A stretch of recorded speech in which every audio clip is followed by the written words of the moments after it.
¿Qué tanto nos podemos dejar ser y mostrarnos en nuestras luces, en nuestras sombras, o vivimos con miedo? Solo aquel que puede ser en el mundo sabe la profunda libertad que se experimenta.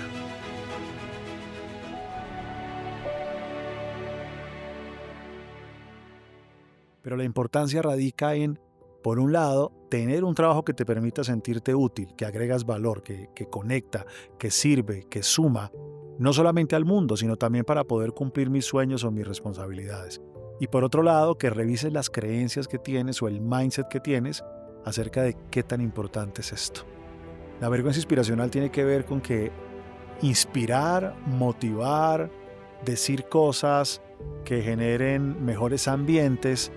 Hay terrenos en donde esto es muy mal visto. Cuando te das cuenta que tu trabajo es trascendente porque tiene un impacto mayor a ese cliente o a ese stakeholder inicial y puedes ver la trascendencia del mismo y entiendes el concepto de bien colateral, tu trabajo se dota de sentido de manera inmediata. Y en aquellos tiempos difíciles, recuerdas la trascendencia del propósito y te levantas de la cama con gusto. Hola, bienvenidos y bienvenidas a un episodio más de su podcast Ad Propositum. Hoy con uno de los episodios quizás más importantes para la vida. Tal vez no tan morboso, tal vez no tan impactante emocionalmente, pero con un valor que alcanza un nivel gigante, porque gran parte de nuestra vida está inmersa en el mundo del trabajo. Y hoy vamos a hablar de la importancia de trabajar, del sentido que hay dentro de esta actividad que llamamos trabajo humano.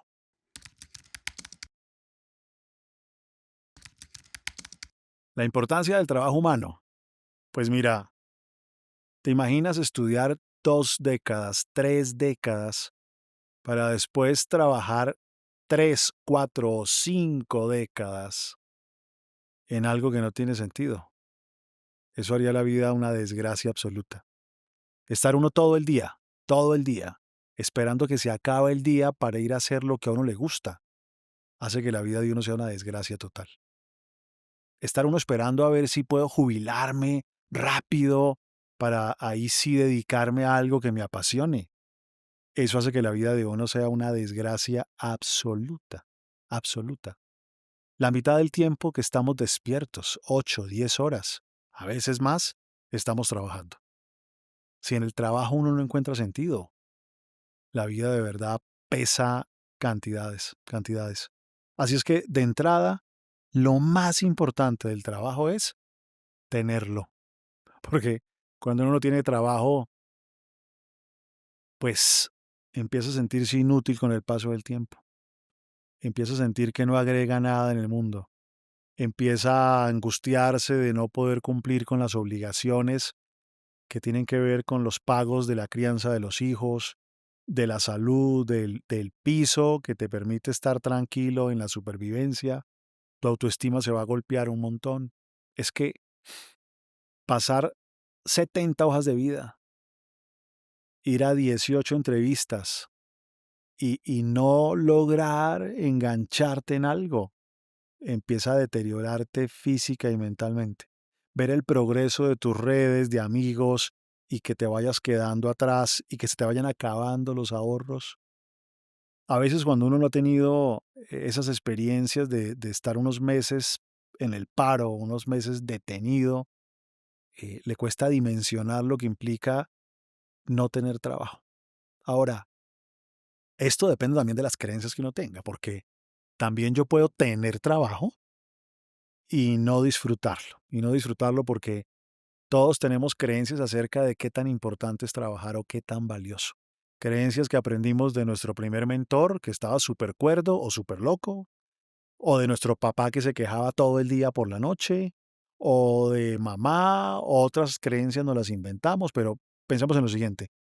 Si tú crees que el trabajo es un castigo de Dios por haber probado la manzana prohibida del paraíso, fruto de la cual fuiste expulsado, ¿cómo trabajas? Pues como un castigado.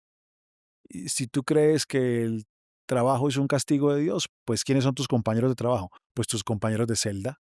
¿Y quién es tu jefe? Pues el castigador mayor. Si tú crees que el trabajo es, como dicen en mi país en algunas zonas, el trabajo es para los burros, ¿cómo trabajas? Pues rebuznando. Y tus compañeros, pues los buscas para rascarte el lomo, ¿no? Ahora, si tú crees que el trabajo es una oportunidad para dar lo mejor que tienes para dar, ¿cómo trabajas? Pues así, como quien tiene una oportunidad de entregar lo mejor que tiene para dar. Si tú crees que el trabajo es una oportunidad de aprendizaje, ¿cómo trabajas? Así, aprendiendo, evolucionando, creciendo. Y estas creencias pues terminan limitándonos a veces el disfrute o el goce de una actividad humana que implica gran parte de la vida, durante años que son privilegiados, hermosos y maravillosos. Luego muchas veces nos toca revisar cuáles son esas creencias que tenemos acerca de qué significa trabajar o estar en una ocupación, porque no necesariamente tiene que ser remunerado, también entra el voluntariado, hay muchas otras acciones que tienen que ver con lo laboral.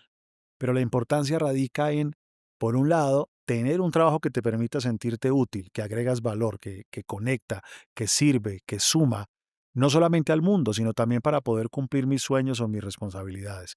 Y por otro lado, que revises las creencias que tienes o el mindset que tienes acerca de qué tan importante es esto. El Rincón de los Errores ahora estará más cerca de ti. Hemos abierto la academia, nuestro espacio de evolución y desarrollo para seguir aprendiendo juntos. Ahora puedes unirte a nuestra membresía de crecimiento para que puedas trabajar todas tus heridas, saber cómo manejar épocas difíciles y llenar la vida de más sentido. Durante tu suscripción trimestral o semestral, accederás de inmediato a decenas de cursos, masterclass, workbooks, encuentros en directo con Efren y muchas otras sorpresas. Visítanos en www.elrincondeloserrores.com y desde allí inscríbete en la Academia Ad Propósito para que continuemos avanzando en este camino.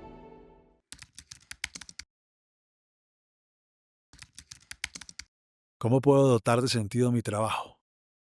Mira, somos parte de un armazón más grande. Somos parte de una cadena de valor más grande. A veces somos parte de una estructura en donde mi trabajo se relaciona con el trabajo del otro y esa suma de trabajos hace que se cumpla un propósito superior con el que impactan a unas personas o a unas comunidades, a un país entero o a un planeta. Cuando tú te das cuenta del valor que tú agregas dentro de esa cadena, ahí tienes lucecitas de algo que te puede generar sentido. Ahora, cuando no eres uno más, sino que eres uno mismo y pones al servicio esa marca personal o pones al servicio esa unicidad, eso por lo que si dejaras de estar te extrañarían, ese sellito que le impones a las acciones que ejecutas, dejando ahí un swing o un flow personal, ahí tienes otra posibilidad importante de encontrar sentido en el trabajo. Pero además, para lograr esto hay que romper algo que es bien difícil y que a mí me gusta llamar vergüenza inspiracional.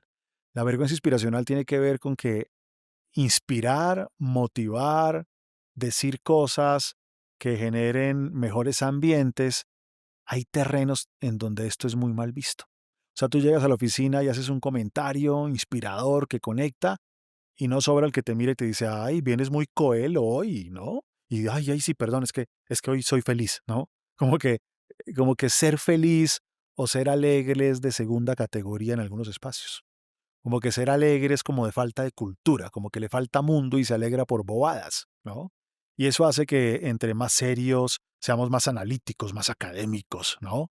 Eh, ¿Y quién sigue a un triste? ¿Cuál liderazgo vas a ejercer cuando no eres capaz de mostrar la alegría por la vida o por el trabajo? Y en muchas oficinas hay un rincón de la queja, donde se reúne la gente a quejarse desde que llega, casi siempre donde está el café. Y tomas café y te quejas y te quejas y te quejas. Y no es que quejarse no sirva de desahogo, pero de verdad que hay gente que empieza a filosofar y a decir, somos un mero accidente en esta nave llamada Tierra.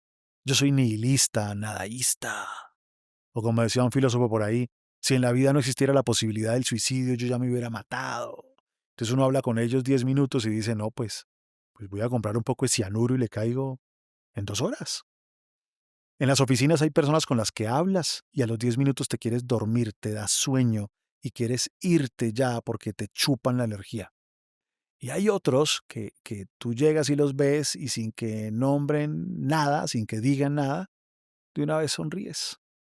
Como una vez que llegué a trabajar en una empresa con un equipo directivo de ese lugar y la persona que me abrió la puerta, el portero del edificio, le dije yo un poco por molestar, le dije, bueno, ¿y tú qué haces acá?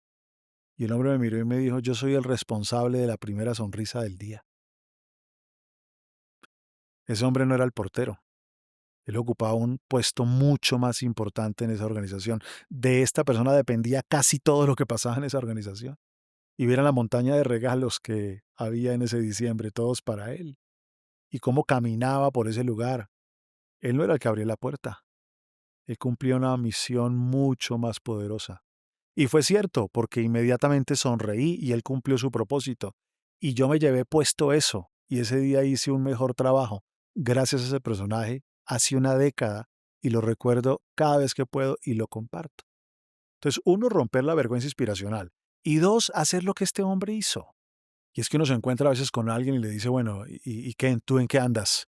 Y te dice, no, yo de financiero. ¿De financiero? ¿Sabe cuántos financieros hay en el mundo? Miles de miles. Yo digo a veces en broma, tú levantas una tapa y sale un financiero. Y no porque no sea loable lo que hacen, no sea gente muy pila que ayuda a cantidades, sino porque un financiero realmente es el faro que ilumina la toma de decisiones desde los números. Porque financiero cualquiera, pero un faro que ilumina la toma de decisiones desde los números es distinto. Gerente cualquiera, pero el director de orquesta que hace que la magia suceda, esos son otros. Esos son diferentes. Así es que uno encuentra sentido en el trabajo también cuando rompe la vergüenza inspiracional y puede conectar con la gente. Pero también cuando es capaz de definirse desde la unicidad, desde el valor que agrega, y no simplemente desde el nombre genérico de un cargo.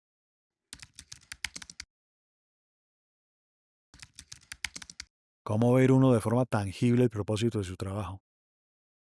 Pues mira, yo creé un concepto que es el llamado bien colateral. ¿En qué consiste esto del bien colateral? Todo el tiempo te están diciendo que tengas cuidado con el daño colateral y tiene toda la razón. Estar alerta a las contingencias, ver el impacto en los temas ecológicos, ver el impacto en las comunidades, claro que sí, maravilloso, hay que hacerlo. Pero casi nunca nos hablan del bien colateral. Y el bien colateral pasa todo el tiempo. Y básicamente, ¿qué quiere decir? Que cuando tú vendes un servicio, no siempre se trata del cliente al que le vendes el servicio, sino de lo que va a hacer el cliente con ese servicio que tú le vendiste, que tendrá otros clientes y así sucesivamente. Como cuando lanzas una piedrita a un lago y se arman círculos concéntricos expansivos, que tú a veces no alcanzas a ver hasta dónde va a llegar esa ola. Pero el propósito es algo trascendente, porque genera olas que se extienden en una cadena de valor que termina volviéndose invisible con el paso del tiempo. Cuando tú generas un empleo, no se trata de ese empleo. Se trata del hermanito menor del barrio de esa persona que empleaste, que va a ayudarle a ese hermanito a que salga de ese barrio. Y no se trata del hermanito menor del barrio de esa persona que empleaste. Se trata de los hijos que tendrá el hermanito menor del barrio de esa persona que empleaste, que va a tener nuevas oportunidades. Y cuando te das cuenta que tu trabajo es trascendente porque tiene un impacto mayor a ese cliente o a ese stakeholder inicial, y puedes ver la trascendencia del mismo y entiendes el concepto de bien colateral, tu trabajo se dota de sentido de manera inmediata. Y en aquellos tiempos difíciles, recuerdas la trascendencia del propósito y te levantas de la cama con gusto. Bueno, queridos amigos y amigas, hoy un tema importante que a veces no suena tanto, pero que repercute en la vida con una fuerza tremenda. Nos vemos en un próximo episodio de Ad Propositum. No olvides suscribirte y no olvides compartir esto que seguramente a alguna persona le servirá. Nos vemos pronto.